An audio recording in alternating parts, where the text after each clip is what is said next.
क्या ऑथेंटिक खाना जिसे हम ऑथेंटिक समझते हैं वो असल में ऑथेंटिक है? और कैसे एक सिंपल सी dish pasta global culinary icon बन गया?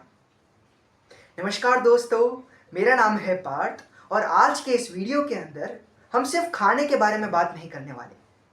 हम जाने वाले हैं एक थ्रिलिंग एडवेंचर पर, समय के साथ और दुनिया के one of the most famous explorer Marco Polo के साथ।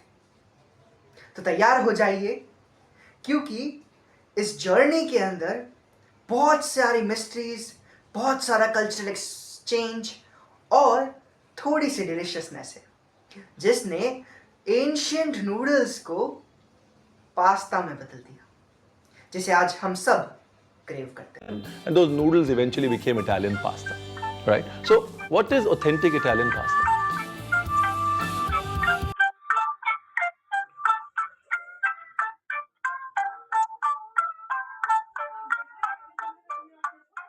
अपनी कुर्सी की पेटी बांध लीजिए,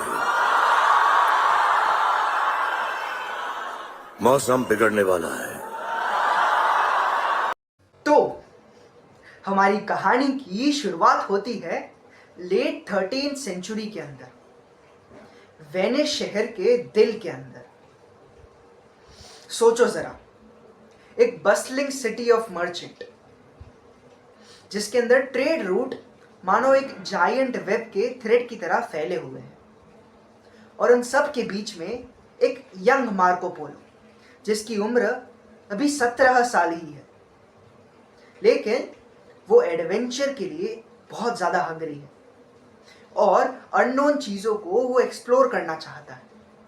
इसलिए वो निकल पड़ता है एक जर्नी पर जो सिर्फ उसकी लाइफ को ही नहीं लेकिन कुलिनरी वर्ल्ड को भी चेंज कर देता है। मार्को पोलो कोई नॉर्मल सी ट्रैवल पर नहीं था, वो एक मिशन पर था, कुबलाई खान से मिलने के मिशन पर, जो कि मंगोल एम्पायर के रूलर थे। रास्ते में उसने बहुत सारे ब्यूटीफुल लैंडस्केप्स को देखा, डाइवर्स कल्चर को एक्सपीरियंस किया, लेकिन एक अनयूजुअल फूड आइटम पर उसकी नज़र चली गई, जो कि थे नूडल्स। वो कोई नॉर्मल नूडल्स नहीं थे, वो लंबे, पतले और वीट से बने नूडल्स थे, जो कि चाइना के लोगों की डाइट के अंदर स्टेपल। सोचो ज़रा मार्को पोलो के सरप्राइज के बारे में जब उसने सबसे पहली बार नूडल्स को टेस्ट किया होगा। सिल्की, डेलिकेट और कुछ ऐसा जो उसने कभी भी अपने घर पर एक्सपीरियंस नहीं किया था। जब मार्को पोलो फाइनली 1295 के अंदर वेनिस गया, तो वो अपने साथ कुछ ऐसी कहानियाँ लेके गया जो कि सुनने वाले की इमेजिनेशन को इग्नाइट कर देती थी, और उन्हीं कहानियों में से एक कहानी थी इन अमेजिंग नूडल्स की।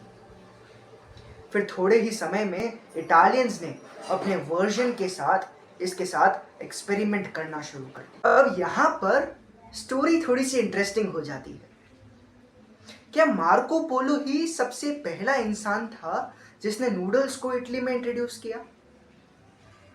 कुछ लोग मानते थे ये सही है और कुछ लोग इतने श्योर नहीं थे, क्योंकि कुछ एविडेंसेस थे कि मार्को पोलो के आने से पहले ही पास्ता इटली के अंदर थे, शायद अरब ट्रेडर्स के थ्रू।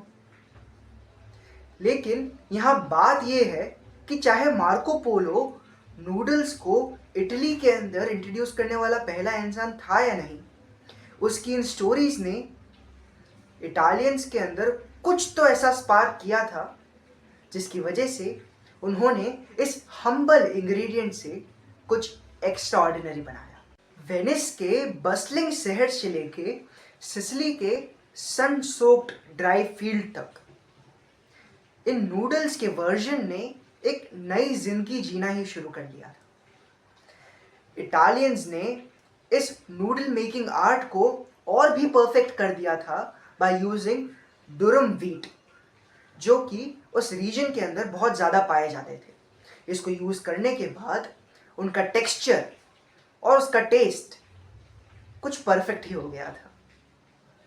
इटालियंस ने साइजेस, शेप और सॉस के साथ बहुत सारे एक्सपेरिमेंट्स किए और उससे एक कुलिनरी मास्टरपीस बनाया जिसे आज हम सब जानते हैं पास्ता के तरीके से। तो अगली बार जब आप एक प्लेट ऑफ स्पेगेटी को एंजॉय कर रहे हो तब ये याद रखना कि आप वो पास्ता को नहीं खा रहे, आप टेस्ट कर रहे हो हिस्ट्री को।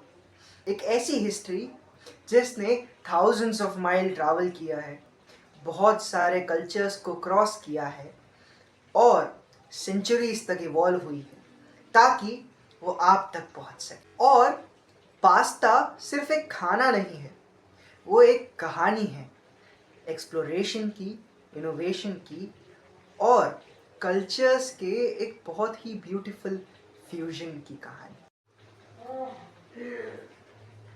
तो क्या ऑथेंटिक फूड सही में ऑथेंटिक है? शायद ऑथेंटिसिटी ओरिजिन के बारे में नहीं है, वो है जर्नी के बारे में, एक्सप्लोरेशन के बारे में और हर एक डिश में जो प्यार डाला जाता है उसके बारे में। और ये सारी चीज़ें हैं जो एक फूड को ऑथेंटिक बना। अगर आपको ये वीडियो अच्छा लगा है तो शायद आपको हमारा वो वीडियो भी अच्छा लगेगा जिसके अंदर मैंने बात की है कि कैसे हील्स सबसे पहले मेन के लिए बनाई गई थी।